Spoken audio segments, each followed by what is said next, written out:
নমস্কার, পশ্চিম মেদিনীপুর থেকে পুতুলের হোম কিচেনে আপনাদের সকলকে জানাই স্বাগত। আশা করি আপনারা সকলেই খুব ভালো আছেন, আমিও খুব ভালো আছি। আজকে আপনাদেরকে আরেকটা নতুন ধরনের পটলের রান্না দেখাবো। তো পটলগুলোকে আমি এইভাবে লম্বা লম্বা কেটে নিয়েছি। আর প্রয়োজন পড়লে একটা আলু দেবেন, আর যদি মনে হয় আলু না দিলে ভালো, তো না দিলেও চলবে, তবে একটা দিলে বেশ ভালো লাগে। তো আমি এইভাবে পটল কেটে নিয়েছি এখানে রসুন, পেঁয়াজ, একটা টমেটো, আর এখানে নিয়েছি কাঁচা লঙ্কা। লঙ্কাগুলো খুব একটা ঝাল নেই। আর হাফ ইঞ্চি আদাকে খুব ভালো করে কুচিয়ে নিয়েছি। আমি মিক্সিতে বাটবো, এরকম রাত্রি চপ না করলেও হবে। এখানে নিয়েছি কাজু, কিশমিশ আর চার মগজ। তো এগুলোকে সব এখন আমি মিক্সিতে বেটে নেব। চার মগজ, কাজু, কিশমিশটা আলাদা বাটবো, বাকি এই যে আদা, রসুন, পেঁয়াজ, টমেটো, এগুলোকে একটা আলাদা পেস্ট করে নেবো। আর সাথে দিয়ে দেবো একটু জিরে, ধনে আমি গুঁড়ো দিয়ে দেবো, আর জিরে গোটা দেবো। মিক্সিতে একসাথে বেটে দেবো। তো আগে মশলাগুলো বেটে নিই, রেডি করি, তারপর বাকি রান্নাটা আপনাদের দেখাবো, সাথে থাকবেন। আমি এখানে কাজু, কিশমিশ আর চার মগজ যে বেটে নিয়েছি, অল্প একটু দিয়ে দেব পোস্ত। পোস্ত আমি 1.5 চামচ দিয়েছি। যেহেতু পটলের পরিমাণ কম, এটাই যথেষ্ট। এর থেকে আপনারা যদি পটলের পরিমাণ বেশি হয়, তাহলে পোস্তটা আর একটু বেশি দিতে হবে। মশলা তো আমার রেডি হয়ে গেছে। এখন আমি এই পটল আর আলু ভেজে নেব।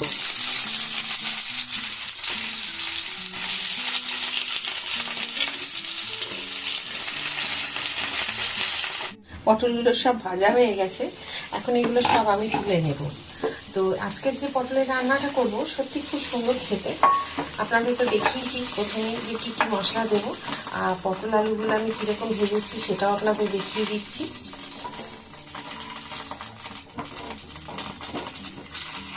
ভাজতে ভাজতে কিন্তু পটলগুলো সেদ্ধ হয়ে যায়।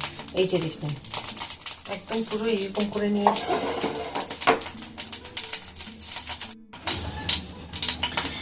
দিয়ে দেবো এখন আমি 4টে লবঙ্গ আর একটা এলাচ ফাটিয়ে আমি এখানে দিয়ে দিচ্ছি।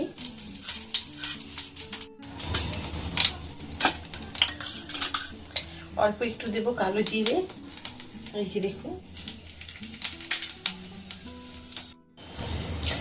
এখন যে আমি বেটে রেখেছিলাম সেই মশলাগুলো দিয়ে দিচ্ছি।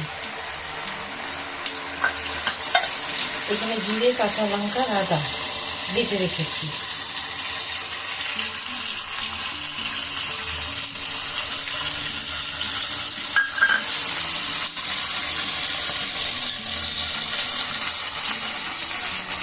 পরিমাণ মতো হলুদ,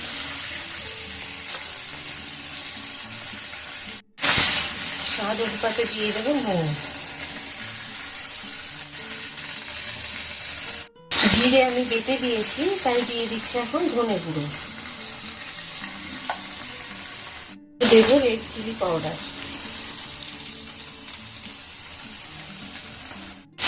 খুব সুন্দর করে মশলা আমি কষিয়ে নেবো। বাস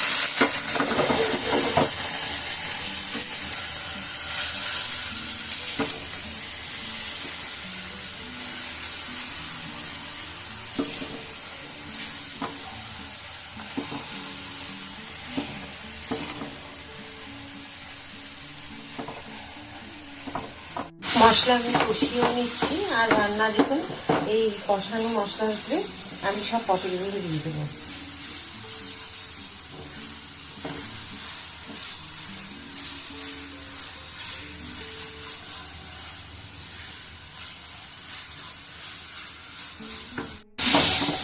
খুব সুন্দরভাবে মশলা কষানো হয়ে গেছে।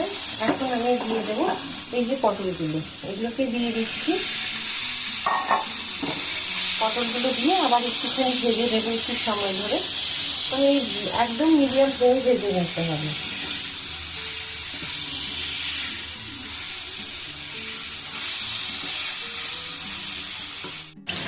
তো দেখুন, খুব সুন্দরভাবে আমি একটু বাটি ধোয়া জল দিয়ে দিয়েছিলাম।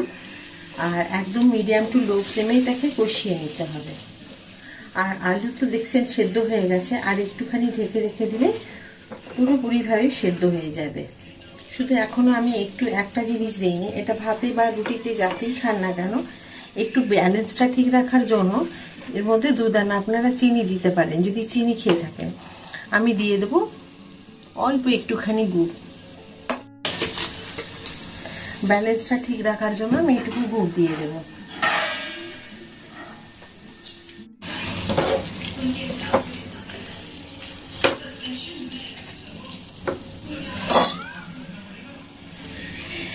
কাপ জল উষ্ণ গরম আমি এখানে দিয়ে দিলাম। এবার আমি 5 মিনিটের জন্য ঢেকে দেব, একদম লো ফ্লেমে।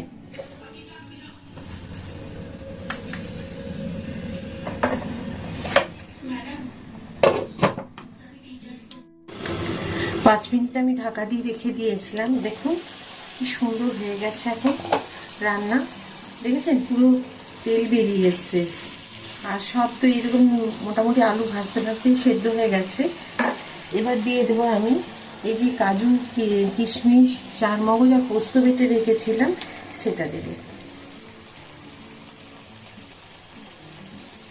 আমি দিয়ে দেবো আমি অল্প পরিমাণের ঘি। 1.5 চামচ মতো ঘি দিলেই যথেষ্ট। এবার দেখুন কিরকম হয়েছে রান্নাটা।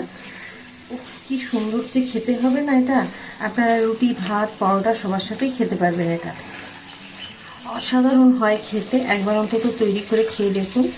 আর যে কালার যেরকম হয়েছে সেরকম গন্ধ বেরোচ্ছে, যে রান্না করলেই তো আপনারা বুঝতে পারবেন যে গন্ধে একদম পুরো রান্নাঘর যেন ছড়িয়ে পড়েছে। আর দেখুন কি সুন্দর লাগছে দেখতে। এই রান্নাটা সব থেকে আমি ভালোবাসি রান্না, মানে পটলের পোস্ত, পটলের দরমা ভালোবাসি ঠিকই, কিন্তু নর্মাল যেরকম প্লেন রান্না পটলের, তার মধ্যে এই রান্নাটা আমার সত্যিই খুব ভালো লাগে।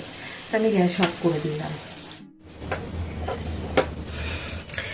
আজকে পটলের এই যে আমি রান্নাটা করলাম একদম অন্য রকমের।